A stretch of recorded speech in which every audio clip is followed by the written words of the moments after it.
Okay, let's go ahead and go over to number 6. Explanation as to the shape of the periodic table. What do you guys have after that?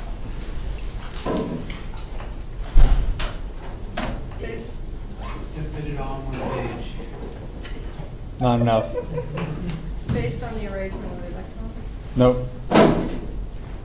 columns, vertical, families, reactions from bottom. Say that again.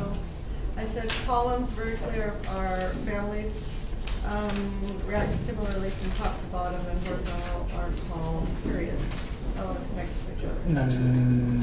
May resolve. I'm sorry, what did you say about periods? Periods, elements next to each other may react similarly, but side by side are very different.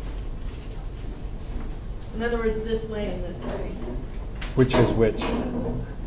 Up and This down is- are families, Okay, and then this way is periods. okay. Does that make sense?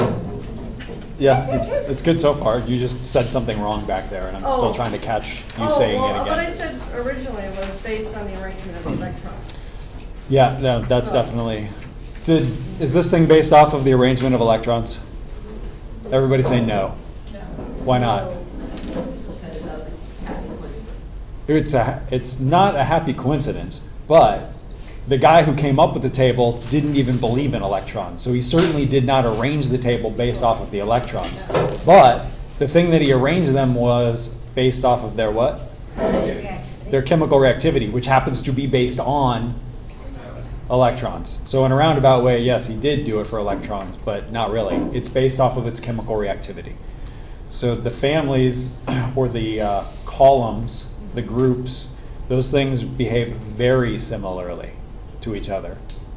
And it's because of the electrons, but the table itself was simply designed based off of its chemical reactivity.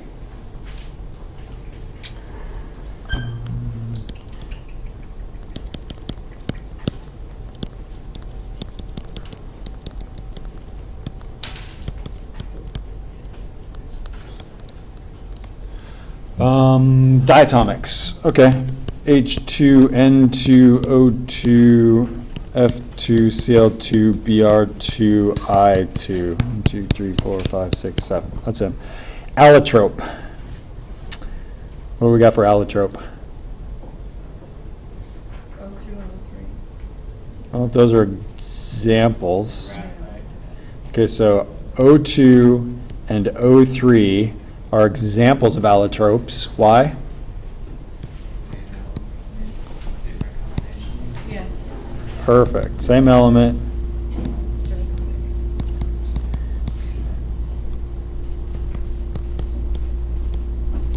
Different combinations. How many energy levels exist? 7. And how does that relate to the table? There's 7 of those.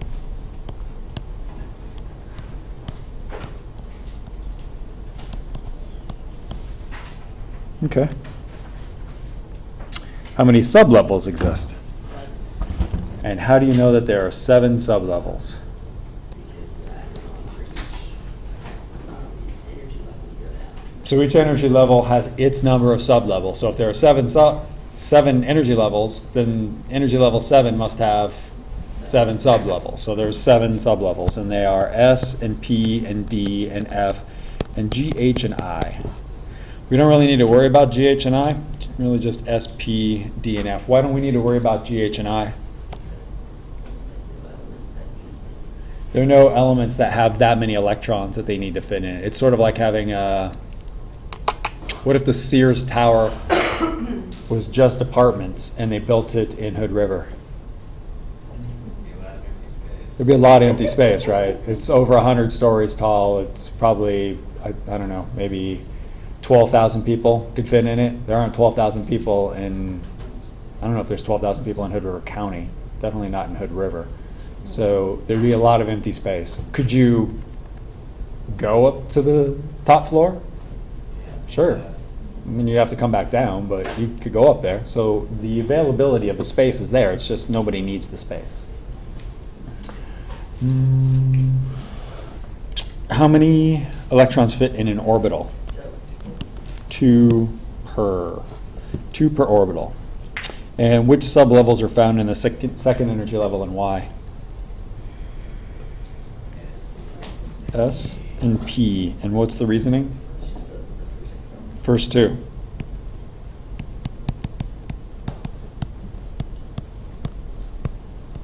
So those are the first two sublevels. So what does that tell you about the S sublevel and the different energy levels? It's in all of them. S is in every single energy level. And P is in every single energy level except for the first one. And D is in every single energy level except for the first two. Okay. How many electrons fit in the fourth energy level and why? 32. The answer is 32, and it's S, P, D, F. There are 4 sublevels, and in those 4 sublevels, we've got a different number of electrons, right?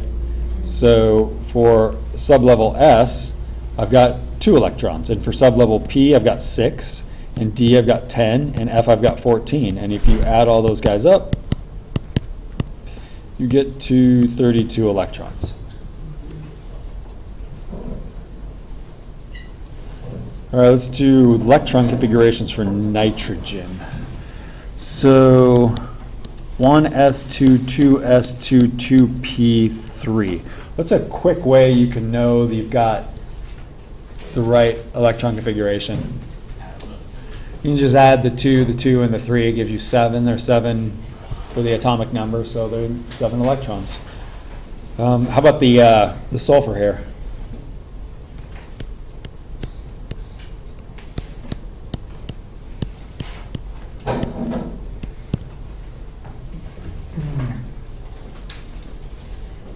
How can you look at this and decide if you're in the correct position or not?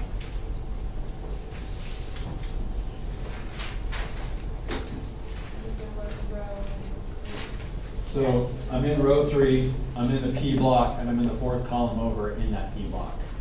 Same situation up here. I'm in the 2nd row, I'm in the P block, and I'm in the 3rd column over. And I better come across the nitrogen than I do. Okay. Iron. So 1s2, 2s2, 2p6, 3s2, 3p6, 4s2, 3d7, 6. So what's weird about this electron configuration? It's for 4-3. This 4 comes before this 3. And what's the reasoning behind that? Less energy to fill out sublevel. So these sublevels are all filled off of whichever sublevel has the lowest energy. And it just so happens that the 4s is easier to put electrons into. It takes less energy to put an electron in the 4s than it does to put an electron in the 3d. So that's where it goes.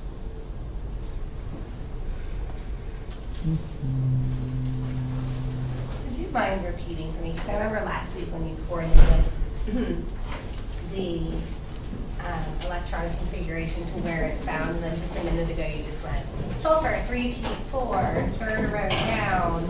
But I missed the last little part because my pen was scribbling and my brain was in. Column 4. Oh, column 4. Oh, okay. So 1, 2, 3 down, S, and then column 4. Okay. All right. I just wanted to catch that. little- Inside the P. Inside. So where should you find iron? It's in the D block, right?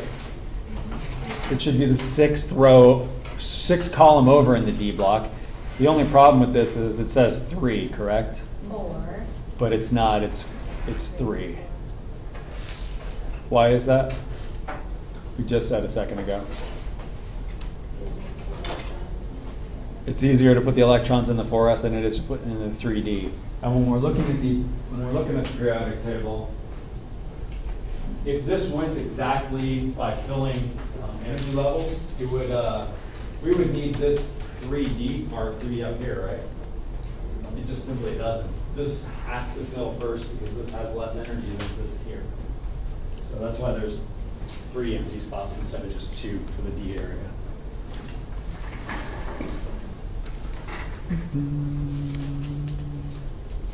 Okay, Hund's rule. I like this for an answer for Hund's rule. Something like that. All right, how about, I can't put the screen down. That little thing is broken still. Something like that. Why is that an okay answer? They don't have to be nice to each other. I've filled separate sublevels, right? Separate orbitals in the same sublevel. So why is it okay to put the electrons in those sublevels and not double them up? They don't like being next to each other. Okay, that's why they don't want to, but why is it okay? Same energy. Same energy. It's all about energy. So when you think about why the stuff happens in society, it's almost always about money. And when it's about chemistry, it's almost always about energy. And so those electrons, it's okay for them to be in separate orbitals because the orbitals have exactly the same amount of energy. It takes no different amount of energy to put this second electron here than it does to put it here, except it makes no sense to put it here because there's a space here that doesn't have an electron in it. So why wouldn't it go there since they're opposing each other? So what's the verbiage you want to use for Hund's rule?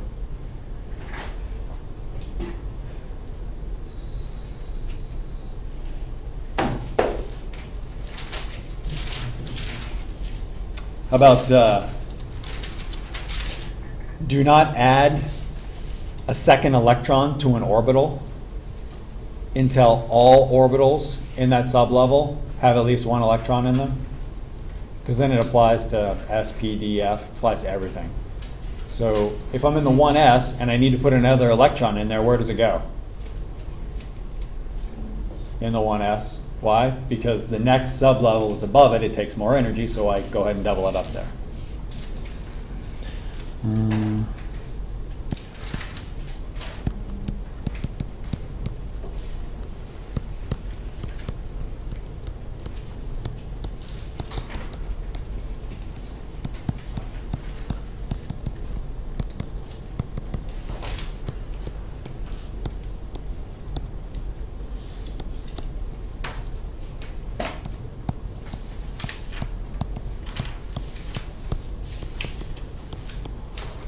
All right, how about the Pauli's principle?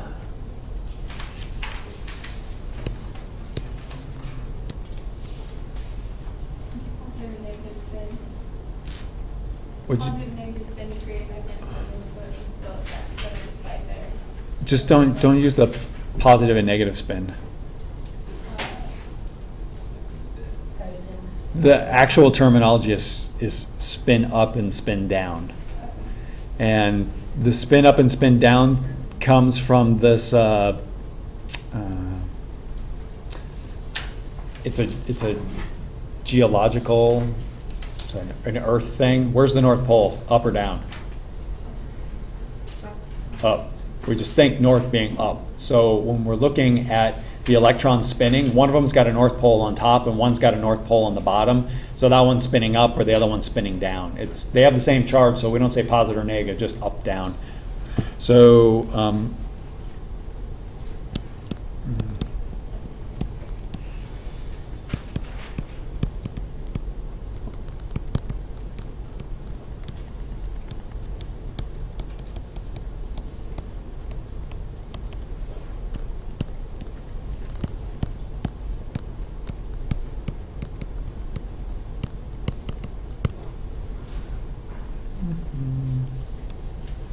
and how about this Heisenberg uncertainty principle thing?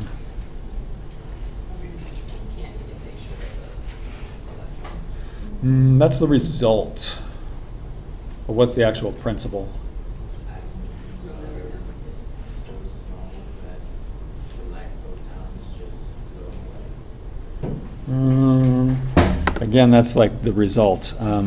This, We'll never know their exact location with like perfect certainty. so the system is so sensitive that any observation or measurement of it can change it.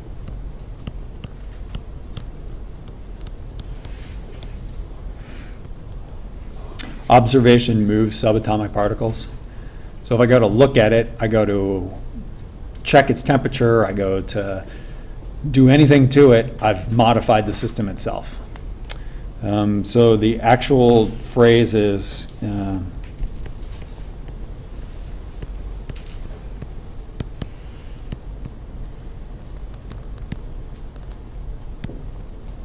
Well, actually, it's momentum.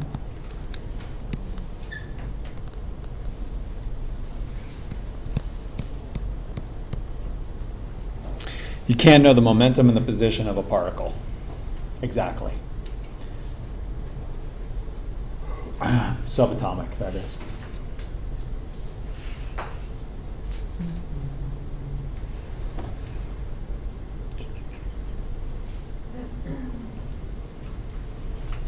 Why does the shorthand notation for an electron configuration have you go to the last noble gas?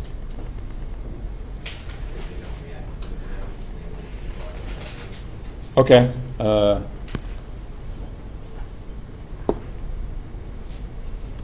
love it when this thing moves and I don't want it to.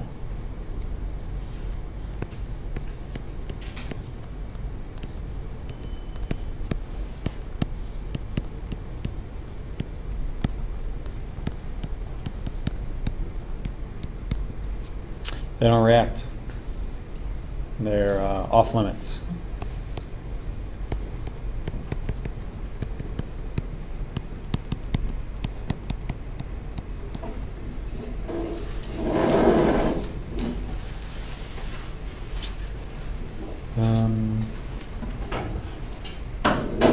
Did we talk about the Lord of the Rings movie associated with this?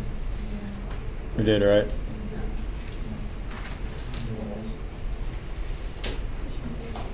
But I never watched the movies. I'm pretty sure we talked about the White City, Minas Yeah, Tirith. you did.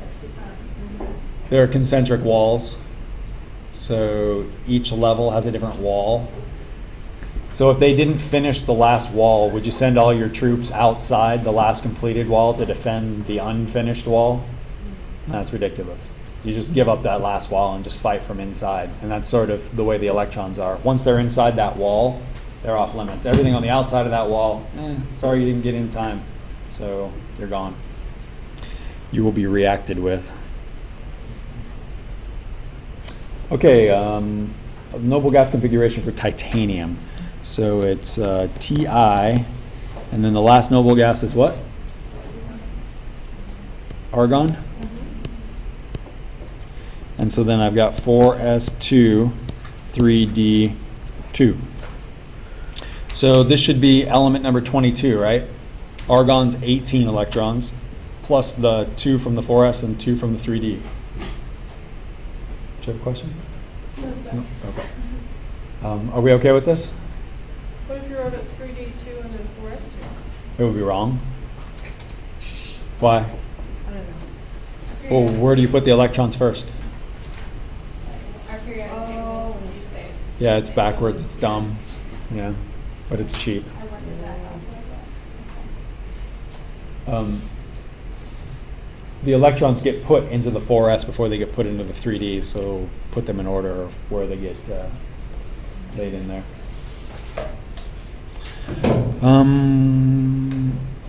We're going to talk about this today, but which column are the halogens?